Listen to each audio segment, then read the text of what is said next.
नमस्कार, मैं हूं विवेक और आप देख रहे हैं लाइव टीवी एक्सप्रेस का खास कार्यक्रम संसद में कौन। अभी हमारे साथ भारतीय जनता पार्टी के संयोजक जिला प्रकोष्ठ है, उनसे हम बात करेंगे।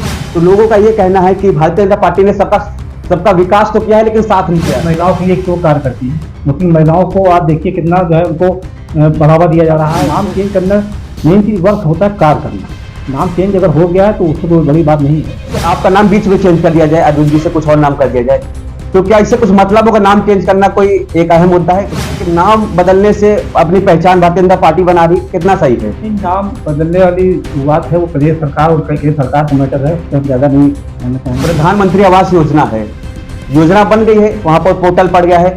अभी जो एक गरीब तबके का है, अब अगर वो डालता है तो उसका नाम नहीं आता है कि जो अधिकारी हैं वो उसका फायदा उठा लेते हैं। अभी जो ग्रामीण एरिया में 2.5 लाख वाली स्कीम है वो 3.5 लाख में वहीं के अधिकारी उठा लेते हैं, लेकिन अभी तक उत्तर प्रदेश सरकार उस पर लगाम नहीं लगा रही है। नमस्कार, मैं हूं विवेक और आप देख रहे हैं लाइव टीवी एक्सप्रेस का खास कार्यक्रम संसद में कौन।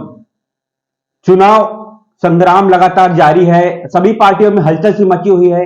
फिलहाल अभी तक जो चुनाव के जो सीट हैं अभी तक लोग बंटवारे कर रहे हैं और लोगों में घमासान मचा हुआ है। कहीं और भी सभी पार्टियां रैली कर रही हैं और इस पार्टी में क्या हलचल है, अभी हमारे साथ भारतीय जनता पार्टी के संयोजक जिला प्रकोष्ठ है, उनसे हम बात करेंगे। रायबरेली से है कि भारतीय जनता पार्टी में क्या नई रणनीति बनाई गई है, क्योंकि कांग्रेस है और जो समाजवादी पार्टी है उसने गठबंधन कर लिया है। अब भारतीय जनता पार्टी कैसे नए काम करेंगी, उन सभी बात के लिए हम जानकारी लेंगे। हमारे साथ अरविंद श्रीवास्तव जी हैं, हम इनको चैनल से जोड़ना चाहेंगे।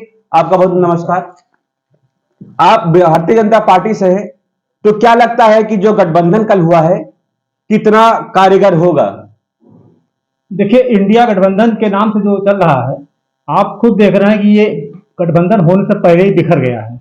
आप देख लीजिए, पश्चिम बंगाल में ममता बनर्जी गठबंधन से बाहर हो रही है, उत्तर प्रदेश में अखिलेश यादव भी इससे जो है अपने आप को दूर कर रहे हैं, और साथ ही साथ जो है केजरीवाल जी से भी कोई बातचीत नहीं हो रही है।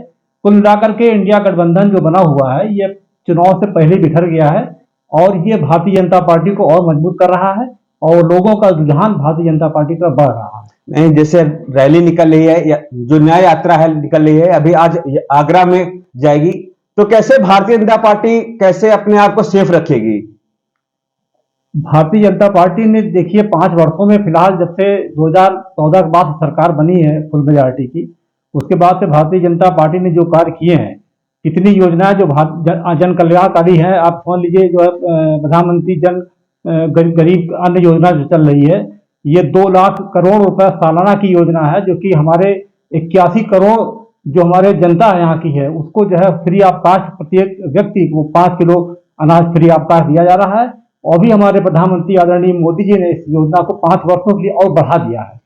फिलहाल ये तो बात पार्टी की हुई, लेकिन अभी मैं अपने चैनल के माध्यम से आपका परिचय चाहूंगा, क्योंकि जो पार्टी की बात अलग होती रहेगी लेकिन लोग परिचय भी आपका चाहेंगे, तो आप परिचय बताइए पहले। मैं अरविंद श्रीवास्तव पेशे से अधिवक्ता हूँ, रोटरी क्लब रायबरेली का पूर्व अध्यक्ष हूँ और भारतीय जनता पार्टी एनजीओ प्रकोष्ठ में मैं जिला संयोजक हूँ, साथ ही साथ कायस्थ महासभा का जिला अध्यक्ष भी हूँ। जैसे लगातार भारतीय जनता पार्टी की रैली हो रही है, अभी मोदी जी आए थे, लखनऊ में आए थे, तो क्या लग रहा है कि वो कितना मजबूती बनाएंगे लखनऊ की जनता से या रायबरेली उत्तर प्रदेश की जनता से? जैसा कि मैंने बताया कि जो भारतीय जनता पार्टी की केंद्रीय और प्रांतीय योजनाएं हैं जो जन कल्याण के लिए चलाई जा रही हैं, वो ऐसी योजनाएं हैं। आप देखिए कि मैं किसी योजना का नाम अगर लेना चाहूंगा तो आयुष्मान योजना, भारत आयुष्मान योजना, जिसमें कि 5 लाख तक का गरीबों के लिए, जो कभी सोचा नहीं था किसी ने, तो उनको 5 लाख रुपए तक का जो है निर्धन से निर्धन व्यक्ति को फ्री ऑफ कास्ट इलाज बड़े से बड़े अस्पतालों में। आप देख लीजिए जो हमारा राइट टू एजुकेशन, जो इसमें 25% बच्चों को फ्री ऑफ कास्ट जो बड़े से बड़े विद्यालय हैं वहां पर उनको दाखिला मिल रहा है, जहां कभी सोच नहीं सकते थे बड़े विद्यालयों में। इसके अतिरिक्त आप देखिए हर घर नल योजना है, हर घर विद्युत योजना है, ऐसी कितनी योजना है, किसान सम्मान निधि योजना है, ऐसी इतनी योजनाएं चला दी गई हैं जिससे कि भारतीय जनता पार्टी के प्रति जनता का विश्वास बढ़ा है और निश्चित रूप से अब की बात 400 सीट से ऊपर हम लोग की आएंगे। अभी आपने जैसे किसानों की बात की, तो शंभू बॉर्डर पर काफी किसान लगे हुए हैं, तो क्या लगता है कि कुछ ना कुछ कमी तो रह गई होगी भारतीय जनता पार्टी के द्वारा? देखिए, आप देख रहे हैं कि चुनाव से पहले हो रहा है, ये कहीं ना कहीं किसी पार्टी से प्रायोजित है। इसको विवश करवा रहा है। और किसानों की जो योजनाएं भी देखिए, गन्ने का मूल्य बढ़ा दिया गया है, तो किसानों के लिए पूरी तरह से कार्य कर रही सरकार। और आप देखते रहे होंगे कि पहले समय में एक समय अनाज जो है अमेरिका से आया करता था, आज हम जो है 81 करोड़ लोगों को फ्री ऑफ कास्ट राशन उपलब्ध करा रहे हैं, कहीं से लाना नहीं पड़ रहा है। किसानों के लिए कार्य कर रही सरकार, पूरी तरह कर रही। तो फिर क्या कमी रह गई, इनको क्यों रोड पर उतरना पड़ा? भारी मात्रा में काफी किसान है और भी जो किसान यूनियन वगैरह हैं वो भी रोड पर उतर रहे हैं, तो ऐसी क्या कमी रह गई है? देखिए, कमी कहीं नहीं है। मैंने जैसा कि बताया, ये प्रायोजित है, ये इनको करना ही था, करना ही करना है विपक्ष को, जो कि वहां पर अब चुनाव आने वाले हैं लोकसभा के, तो अब कहीं ना कहीं डिस्टर्बेंस करेंगे, ताकि जो है जनता का ध्यान जो है सरकार की जो कल्याणकारी योजना है, विकास योजना है, उससे भटके और उनकी तरफ जाए। युवाओं के लिए हम बात करें तो नया ऐसा क्या लाए हैं युवाओं के लिए? आप देख रहे होंगे कि एमएसएमई योजना है, ओडीओपी योजना है, जिसमें कि 50-50 लाख तक का हम लोग भारतीय जनता पार्टी की तरफ से जो योजना बनी है, उसमें लोगों को हम लोग 25% सब्सिडी पर लोन दे रहे हैं, ताकि वो लोग अपना खुद का रोजगार कर सकें। रोजगार करेंगे, अपने जो रोजगार करेंगे उसमें 50 सैकड़ों लोग कार्य करेंगे, उनको हम लोग जो है रोजगार देंगे। तो इस प्रकार की जो योजनाएं हैं वो जो है निश्चित रूप से युवाओं को आगे बढ़ाएंगी। लेकिन अभी राहुल गांधी जी का एक ट्वीट आया था, उन्होंने साफ तौर पे कहा था कि जब से भारतीय जनता पार्टी ने कदम रखा है तब से रोजगार लुप्त हो गया है। इस पर क्या कहना आपका? रोजगार लुप्त तो नहीं है, क्योंकि जो है आप देख रहे हैं सरकारी नौकरियां सीमित होती हैं। जब सरकारी नौकरी सीमित है और उसके बाद प्राइवेट संस्थानों में जो आप देख रहे हैं, जो आज 50-50 लाख 40-40 लाख पैकेज पे बच्चे कार्य कर रहे हैं, तो क्या उनको रोजगार नहीं मिला है? कार्य नहीं कर रहे हैं क्या? सरकारी नौकरी में काम करना ही जो है रोजगार कहा जाता है। कि अगर कोई अपना उद्यम लगा रहा है तो क्या वो रोजगार नहीं है? वो तो सरकारी नौकरी जो सीमित नौकरियां होती हैं, क्या वहीं पर उसी में कार्य करेंगे तब माना जाए कि हमको रोजगार मिला है? तो क्या लग रहा है रायबरेली से कितना दावेदार मजबूत है भारतीय जनता पार्टी की? भारतीय जनता पार्टी के प्रत्याशी जो भी रायबरेली से जिसको भी टिकट दिया जाएगा, निश्चित रूप से अब की बार उसकी विजय होगी। क्योंकि आपने देखा कि 5 वर्षों में सोनिया गांधी जी हमारे यहाँ से सांसद थी रायबरेली से, और 5 वर्षों में उन्होंने जनता की धुरी नहीं ली, एक दिन भी यहाँ पर नहीं आई। वो जिस जनता ने उनको वोट दिया, उस जनता की खैर खबर लेने के लिए यहाँ पर नहीं आई। और यही कारण है कि वो लोकसभा छोड़ करके और राज्यसभा में चले गए, क्योंकि उनको मालूम था कि यहाँ से बहुत बुरी हार होने वाली है। अभी हम लोग भ्रमण कर रहे हैं, लोगों से भी राय ले रहे हैं कि कौन जीतेगा, क्या है लोगों के मन में। तो बीच में अभी मैं गया था चौराहे पर ही, अभी आपके रायबरेली में, तो लोगों का एक ये कहना है कि जब से सरकार आई है रोड तो बिल्कुल खराब है।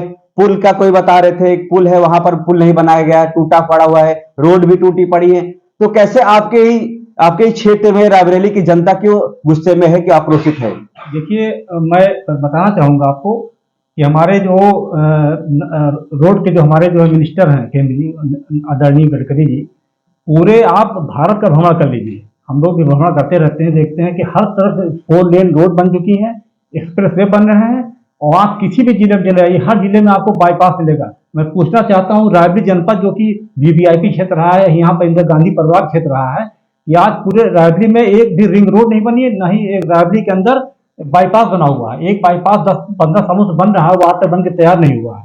तो ये तो मैं रायबरेली के लिए क्वेश्चन करना चाहूंगा कि पूरे देश में हर तरफ जो है सड़कों पर जाल बिछा हुआ है, और केवल रायबरेली में जो कि वीवीआईपी गांधी परिवार क्षेत्र है, जहां पर आज तक क्यों नहीं बाईपास बना?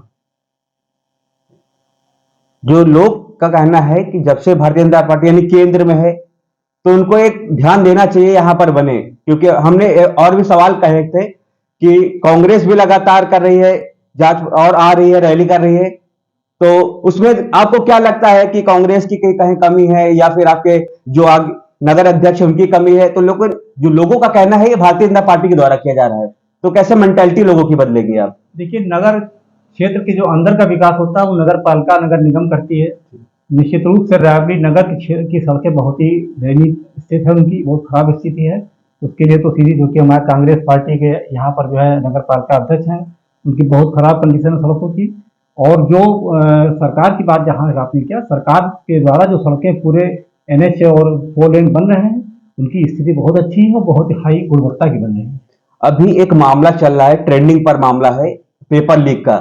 आयोग ने फिलहाल कहा ये तो जांच की बात है, ये जांच चल रही है, लेकिन जो विपक्ष पार्टी है वो निशाना साध रही है कि जो उत्तर प्रदेश सरकार है वही कराई है। तो क्या लगता है कि ये पेपर लीक का मामला कितने हद तक जाएगा?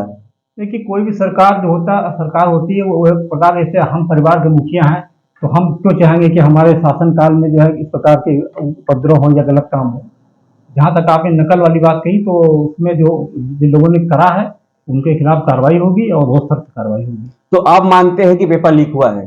ये पेपर लीक तो जांच का विषय है, कहीं किसी हो सकता है किसी जिले में कोई इस प्रकार कोई मामला आया हो, तो उसकी जांच हो रही है और उसमें सख्त कार्रवाई की जाएगी। और भी जो जो मुद्दे हैं बेरोजगारी के, उस पर कैसे आप ध्यान देंगे? बेरोजगारी वाली बात जहाँ तक आपने कही, तो मैंने आपको बताया कि एक से एक ऐसी ऐसी योजनाएं भारत सरकार ने और प्रदेश सरकार ने दिया है, जिसमें कि हमारे देश का जो युवा है अपना उद्यम लगा सकता है, अपना उद्यम लगा करके वो सैकड़ों लोगों को रोजगार दे सकता है। तो ऐसी योजना चल रही है हमारे उत्तर प्रदेश के अंदर। मैं क्योंकि उत्तर प्रदेश का हूँ, उत्तर प्रदेश में चल रही ऐसी ओडीओपी योजना बहुत बड़ी योजना है। हर जिले में एक जो है उसका उद्योग जो है, जैसे रायबरेली है, रायबरेली को में फर्नीचर उद्योग लिया गया है। झांसी तरफ निकल जाइए, वहाँ पर स्टोन का जो है कारोबार होता है, लखनऊ में चिकन का कार होता है। जिस जगह का जो अपना वहाँ का उद्योग है, जिस चीज़ को बढ़ावा दिया जा सकता है, और आपका जो है जहाँ पर बांस के फर्नीचर बनते हैं, तो इस प्रकार से जिस क्षेत्र में जो कार्य होता है उस क्षेत्र को ODOP one district one product योजना में लिया गया है। एक डिस्ट्रिक्ट में एक प्रोडक्ट, और उसमें उसके तहत लोगों को लोन दिया जा रहा है। 50-50 लाख, 1-1 करोड़ रुपए तक का लोन दिया जा रहा है, ताकि अपना व्यापार खुद कर सकें और किसी के आगे हाथ फैलाने की जरूरत नहीं है। एक जो इलेक्शन के लिए मजबूत एक जो संगठन बनाया गया है, यानी गठन जो किया गया है, यानी जो ये है भारतीय जनता पार्टी ने जो काम करने के लिए क्षेत्र में मजबूती से एनजीओ भी उतारे हुए हैं, काफी कितना काम कर रहे हैं? ये देखिए, एनजीओ की बात जहाँ तक आपने की, क्योंकि मैं एनजीओ प्रकोष्ठ का जिला संयोजक भी हूँ, आप देख रहे हैं कि जब से मोदी सरकार आई है, इसके पहले से एनजीओ लोग, जितने भी एनजीओ चल रहे थे, अधिकांश ही पैसे डकारने का काम कर रहे थे और भ्रष्ट एनजीओ थे।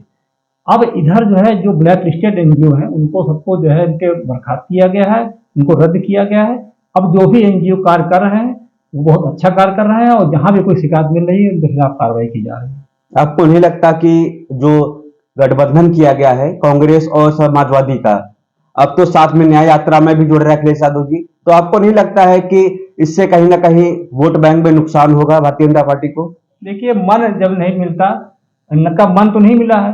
जो कहा जाता था कि ये दो लड़के हैं, जो राहुल गांधी जी और अखिलेश यादव जी, जब इनके मन ही नहीं मिले तो ये कहाँ तक साथ जाएंगे, आप खुद देख सकते हैं। जो साथ जाने की बात कर रहे हैं, अब तो आज आगरा में भी जाने की बात कर रहे हैं साथ न्याय यात्रा में जुड़ने के लिए, और उनकी पीडी यात्रा भी चल रही है। तो कहीं ना कहीं देखा जाए लोगों की जो मानसिकता है वो बदल सकती है इन दोनों के मिलने से। दोनों को मिलने से कोई खास फर्क नहीं पड़ेगा, 19-20 का फर्क पड़ेगा, लेकिन भारतीय जनता पार्टी ने इतनी लंबी लकीर खींच दी है कि अब कोई छू नहीं पाएगा। एक लोग आक्रोशित है, एक चीज जो उनका मुद्दा उठा हुआ ईवीएम का, तो क्या लगता है कि जो लोग कह रहे हैं ईवीएम में गड़बड़ी हो जाती है, तो क्या लगता है आपका ऐसा कुछ है? देखिए, मेरे हिसाब से तो ईवीएम से चुनाव अगर होता है तो ये बहुत सही चुनाव, इसमें समय की बचत भी होती है। इसके अलावा ईवीएम से चुनाव होते आए, पहले भी हुए हैं। और जहाँ तक बैलेट पेपर की बात होती है, तो बैलेट पेपर में जो है वो पूरा का पूरा दिन, 1.5 दिन 2 दिन लग जाता है उसकी गिनती करने में। और जहाँ तक बेईमानी की बात, बेईमानी तो लोग उसमें भी कर लेते हैं, ऐसा तो है नहीं बेईमानी उसमें नहीं होती है, उसमें बेईमानी हो सकती है। तो ईवीएम मेरे ख्याल से सुरक्षित है, यानी कोई बेईमानी नहीं होती, जो लोग जैसा आरोप लगा रहे हैं। बेईमानी होती तो पश्चिम बंगाल की जीत देती भाजपा। महिला के लिए कितना काम किया है भारतीय जनता पार्टी ने? महिलाओं के लिए बहुत कार्य हो रहा है, ज्यादातर योजनाएं महिलाओं के लिए बन रही है। आप देख रहे हैं, बहुत सारी योजना महिलाओं के लिए बन रही है, महिलाओं को आगे। 2 योजना बता दीजिए आप, क्योंकि आप भारतीय जनता पार्टी के जिला संयोजक भी हैं। तो महिलाओं के लिए बहुत सी योजना है, और आप देखिए जो है उनको उद्योग में आगे बढ़ाने के लिए कार्य किया जा रहा है, महिलाओं को छूट दी जा रही है। जहाँ दो एक योजना के नाम बता दीजिए। योजना जो योजनाएं हैं उसी योजना में बता रहा हूँ मैं, कि जहाँ जैसे जो रजिस्ट्री होती है उस रजिस्ट्री में छूट दी जाती है कि महिलाओं को आगे किया जाए। और आप देखिए, मुस्लिम महिलाओं के लिए कितना कार्य किया गया है। 3 तलाक योजना जो है उसको, जो उनका उत्पीड़न होता था, वो 3 तलाक को जो खत्म किया गया है। इसी प्रकार महिलाओं के लिए बहुत कार्य हो रहा है, महिलाओं को हर जगह आगे रखा जा रहा है। महिला सुरक्षा की बात करें, अभी खबर आई थी कि जो भारतीय जनता पार्टी के ही जो आईटी सेल के 3 लोग थे, रेप किए थे, जिन्होंने गलत काम किया था, तो कैसे ही भारतीय जनता पार्टी के ही जो जो छात्र थे उन्होंने गलत काम कैसे कर दिया था बीएचयू के ही। देखिए, विकृत मानसिकता के लोग समाज में हर जगह है। जी। अगर कहीं किसी ने किया है तो जहां तक मेरी जानकारी सब अरेस्ट भी हो गए हैं वो। तो अगर कोई गलत कार्य करेगा तो उसके खिलाफ कार्रवाई होगी, चाहे जिस पार्टी का हो। तो ऐसा कुछ नहीं है कि शक्ति कोई बढ़ती भारतीय जनता पार्टी की ऐसा काम ना हो पाए, क्योंकि ये भी कहा जाता है कि अगर कोई मुस्लिम उसकी जगह होता तो उसको तुरंत जेल हो जाती या फिर उम्र कैद सजा हो जाती, जो लोग आरोप लगा रहे हैं। तो ऐसे उनको कड़ी से कड़ी सजा क्यों नहीं मिल पाई कड़ी है? से कड़ी सजा कानूनी प्रक्रिया के तहत मिलेगी। अभी तो अरेस्ट हुए हैं, अरेस्ट होने के बाद अब उनके बाद जो है कोर्ट में केस जाएगा, कोर्ट सजा कोर्ट देगी। अभी आप देखिए जो है क्या कहते हैं, कानपुर में भी आपने देखा होगा कि वह गैंगस्टर को मारा गया मुठभेड़ में। तो इस प्रकार की घटनाएं जो चाहे वो जिस बिरादरी का हो या धर्म का हो, कोई गलत करेगा तो उसको सजा मिलेगी। अभी हम इंटरव्यू ले रहे थे अभी यही रोड पर लोगों से, तो लोगों का ये कहना है कि भारतीय जनता पार्टी ने सबका सबका विकास तो किया है लेकिन साथ नहीं किया। उनका साथ का मतलब ये था कि एकजुट होकर, मतलब हिंदू को अलग कर रहे, बंटवारे कर रहे, यानी उनको कहने का मतलब ये था कि धर्म की पार्टी है, ना कि सबको साथ लेकर चल रही है। अगर इस पर धर्म क्या की कहना है? पार्टी होती तो मुस्लिम महिलाओं के लिए क्यों कार्य करती?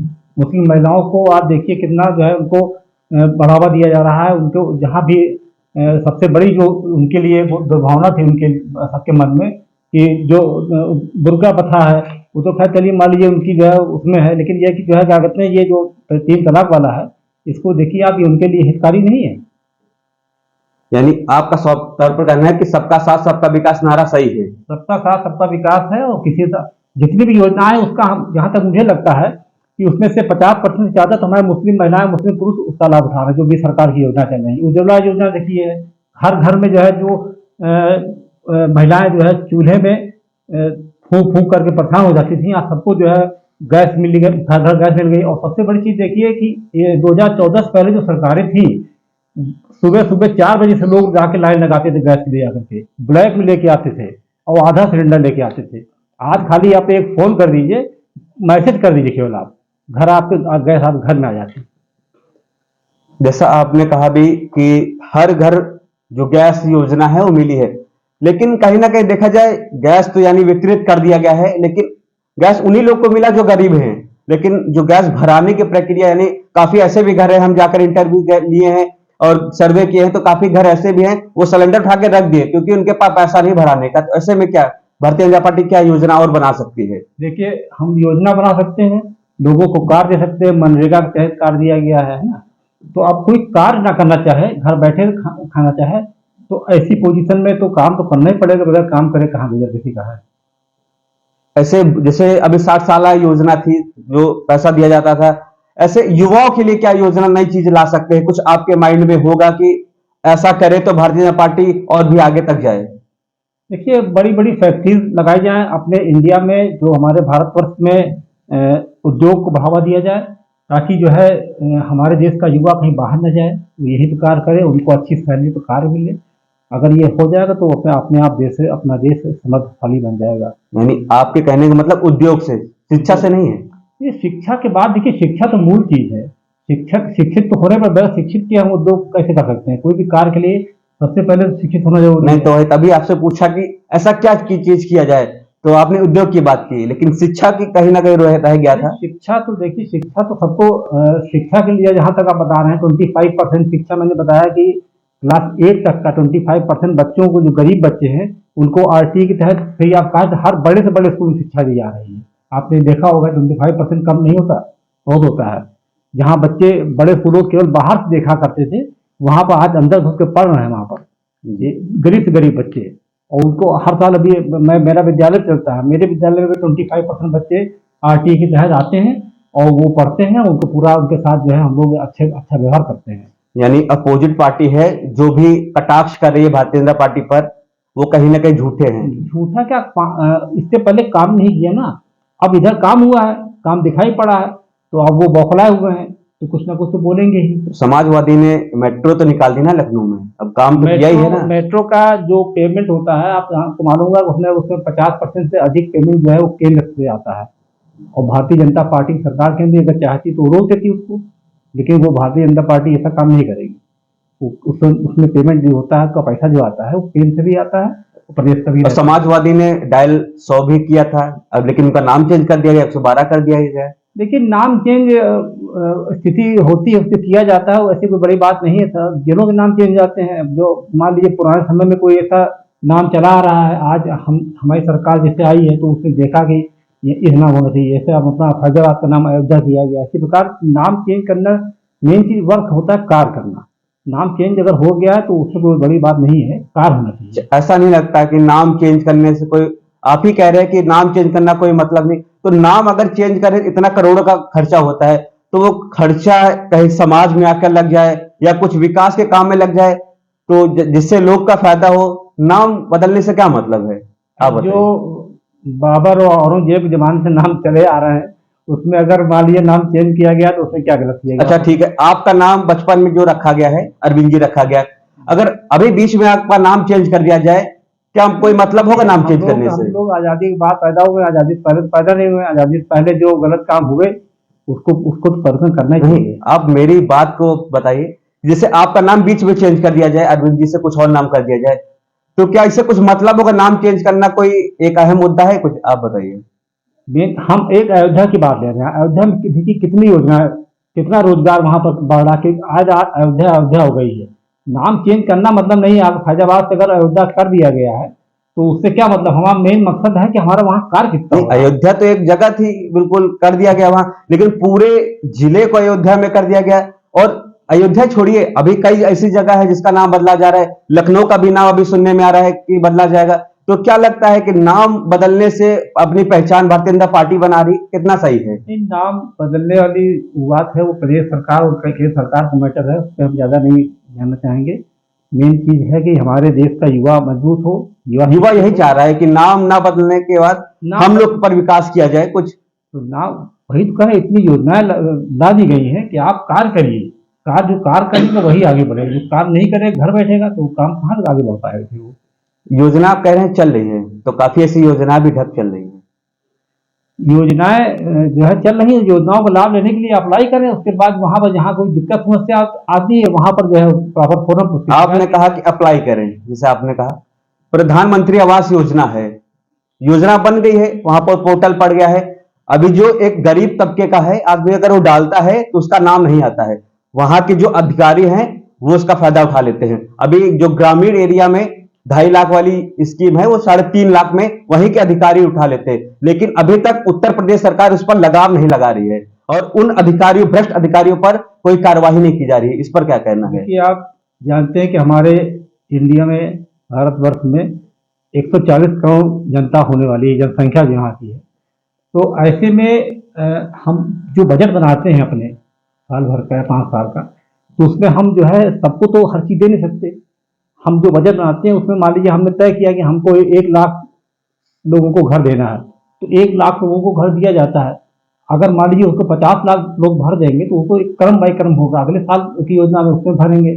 तो सबको संतुष्ट करने के लिए कार्य किया जा रहा है। और मुझे पूरा विश्वास है कि अपने भारतवर्ष की जो आज़ादी हुए वो 1947 हुई थी, 2047 जो है भारतीय जनता पार्टी आज़ादी का स्वर्ण शताब्दी वर्ष मनाएगी और तब तक पूरा देश हमारा पूरे वर्ल्ड में टॉप 5 में आ जाएगा। टॉप 5 में आने के लिए मेहनत भी करना होगा और धरातल पे कार्य करना होगा। फिलहाल जैसे योजना के बारे में आपने बताया कि पहुंचा दिया जाता है, लोग आते, लेकिन जैसे जिस तरीके से अभी राम मंदिर बनाया गया था, हर घर में इनविटेशन गया था। जिस हिसाब से इनविटेशन गया था, चलिए इनविटेशन की अच्छी बात है, लेकिन उस इनविटेशन का मतलब क्या था घर जाने का? क्योंकि और एक तरफ से प्रधानमंत्री नरेंद्र मोदी जी ये भी कह रहे थे कि कोई वहां पर आए ना, भीड़ भाड़ ज्यादा करे ना, लेकिन फिर उस इनविटेशन का मतलब ही क्या था? क्योंकि लोगों की आस्था है, अगर पूरे 140 करोड़ लोग एक ही दिन अयोध्या पहुंच जाएंगे तो वहां की तो व्यवस्था सब गड़बड़ हो तभी जाएगी। तो मैं बोला फिर इनविटेशन भेजने से क्या मतलब था? उसका मतलब क्या है उस कागज का? इनविटेशन जो है हमारे जो एक प्रकार से देखा जाए जो पूरे देश भर के जो चुनिंदा लोग हैं उनको इनविटेशन भेजा गया, जो किसी पार्टी में है, गैर पार्टी में है, विपक्ष में है, सबको। विपक्ष के बहुत लोग नहीं गए, भाई उनका धर्म है, हमको बुलाया हमने। हम शादी करते हैं अपने घर में तो हम जो है पूरे देश भर के लोग बुलाते नहीं हैं। हम शादी करते हैं तो अपने मित्रों को बुलाते हैं, अपने जो हमारे आपस के होते हैं, जो हमारे करीबी होते हैं उनको बुलाते हैं। इसी तरह जो है कार्ड निमंत्रण दिया गया है, 1 लाख 2 लाख लोग जो भी दिया गया, और उसके बाद बहुत लोग विरोध भी किए इसका। तो अब ये निमंत्रण वाली बात है, निमंत्रण जो है वो दिया गया है, और निमंत्रण जो है उसमें पहुंचे भी हैं लोग। आपको नहीं लगता जिस हिसाब से घर घर निमंत्रण गया था, उसी प्रकार योजनाओं को लेकर एक जिस हिसाब से पूरा लेटर निकाला गया था, नोटिस निकाली गई थी, उसी प्रकार से योजना लेकर हर घर जाएगा तो कितना प्रभावशाली होगा? यानी जो लोग जानेंगे कि योजना के बारे में, क्योंकि ऐसे जो लोग हैं पढ़े लिखे नहीं हैं, अगर भारतीय जनता पार्टी के द्वारा जिस हिसाब से ये योजना के लिए घर घर जाएंगे, वो योजना लोगों तक जानकारी मिलेगी, लोग जानेंगे, लेकिन ऐसा नहीं किया जाता है, सिर्फ इरिटेशन ही बांटा जाता है। ये जो है, ये देखिए, सामाजिक जो संस्थाएं होती हैं, एनजीओ होते हैं, जैसे हम रोटरी क्लब रायबरेली के भी अध्यक्ष रह चुके हैं, भारत विकास परिषद से भी जुड़े हैं, तमाम सामाजिक संगठन होते हैं, और तमाम जो है जो एनजीओ होते हैं जो अच्छा कार्य करते हैं, ये लोग जो सरकार की योजनाएं होती हैं उसके लिए जगह जगह जागरूकता गाँव में कार्यक्रम करते हैं, बताते हैं कौन कौन सी योजना। आज अभी भी बहुत लोगों को नहीं पता है, रेडियो टीवी के माध्यम से जितनी सूचना लोगों मिल पाती है लोगों को, वो लोग अपना करते हैं, लेकिन ये कि जगह जगह इसकी योजनाओं का प्रचार प्रसार होना चाहिए, लोगों को जानकारी होना चाहिए कौन कौन सी योजनाएं हैं। बहुत सी योजनाएं जो लोगों को पता नहीं है, लेकिन वो उनके लिए कल्याणकारी योजना है, तो ऐसी के लिए जागरूकता अभियान चलाना चाहिए, जगह जगह गांव गांव में जा करके उसकी योजनाओं के बारे में बताना चाहिए। बिल्कुल। तो हमने बातचीत की, अरविंद श्रीवास्तव जी थे, जो जिला संयोजक हैं एनजीओ प्रकोष्ठ से, जिन्होंने साफ तौर पर अपने भारतीय जनता पार्टी के बारे में अपने कार्यों को बताया, उजागर किया, और कैसा समाज बदलेगा, कैसे लोग जागरूक होंगे, इन सभी बात के लिए जानकारी ली, और लोकसभा चुनाव किस तरीके से लोग आकर्षित हों और अपना वोट लोग कैसे दें, इन सभी बात के लिए हम इस कार्यक्रम के माध्यम से दिखाया। फिलहाल अभी अपनी सभी पार्टियों में हलचल मची है, और ऐसे ही जब तक चुनाव नहीं हो जाता है, सभी पार्टी अपना दावेदारी लगाए हुए हैं और अपने प्रत्याशी मैदान में उतार रहे हैं। फिलहाल ये तो राजनीति का विषय है। इस कार्यक्रम से जुड़ने के लिए आप लाइव टीवी एक्सप्रेस देखते रहे। लाइव टीवी एक्सप्रेस से मैं विवेक।